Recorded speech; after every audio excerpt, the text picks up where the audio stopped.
में यमराज मिल गए। वह व्यक्ति उन्हें पहचान नहीं सका। यमराज ने पीने के लिए व्यक्ति से पानी मांगा। उस व्यक्ति ने बिना कोई प्रश्न किए झट से अपनी थैली से पानी निकाला और उन्हें दे दिया। वृद्ध ने कृतज्ञ होकर जल पिया और फिर कहा, वत्स, मैं यमराज हूँ। आज तुम्हारी आयु पूरी हो चुकी है और मैं तुम्हारे प्राण हरने आया हूँ। यह सुनकर व्यक्ति का चेहरा सफेद पड़ गया।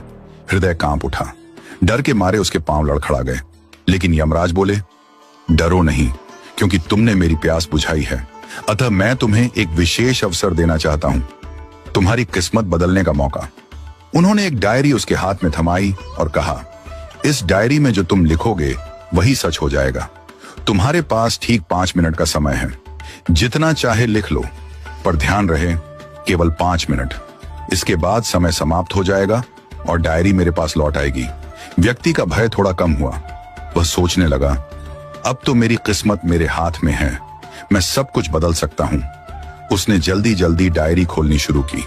पहला पृष्ठ देखा। वहां लिखा था, तुम्हारा पड़ोसी रामदीन कल लॉटरी जीतकर करोड़पति बनने वाला है। व्यक्ति को ईर्ष्या हुई।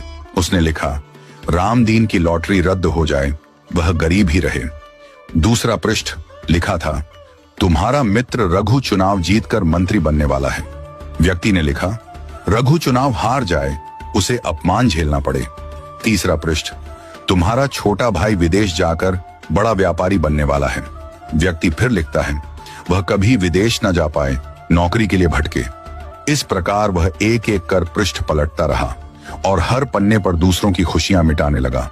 उसका मन ईर्ष्या और द्वेष से भर गया था। अंत में उसने डायरी का अंतिम पृष्ठ खोला।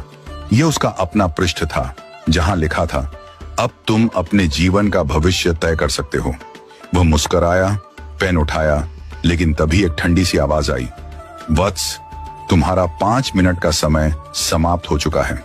यमराज ने धीरे से डायरी उसके हाथ से ले ली और कहा, तुमने अपने जीवन का सबसे कीमती समय दूसरों का बुरा सोचने में बर्बाद कर दिया। न स्वयं के लिए कुछ लिखा, न अपने जीवन को सुधारने की कोशिश की। यह अवसर तुम्हें ईश्वर ने दिया था, पर तुमने अपनी दुर्बुद्धि से उसे खो दिया। अब पछताने से कुछ नहीं होगा। व्यक्ति फूट फूट कर रोने लगा। हे यमराज, एक मौका और दीजिए, बस एक बार। यमराज शांत स्वर में बोले, वत्स, समय और अवसर दोनों यदि एक बार निकल जाएं, तो फिर लौट कर नहीं आते। यही सत्य है, यही धर्म है। और फिर यमराज अदृश्य हो गए। समय अनमोल है, इसे सोच समझकर उपयोग करो। ईर्ष्या और द्वेष जीवन को नष्ट कर देते हैं। यदि ईश्वर तुम्हें कोई शक्ति या अवसर देता है, तो उसका उपयोग अपने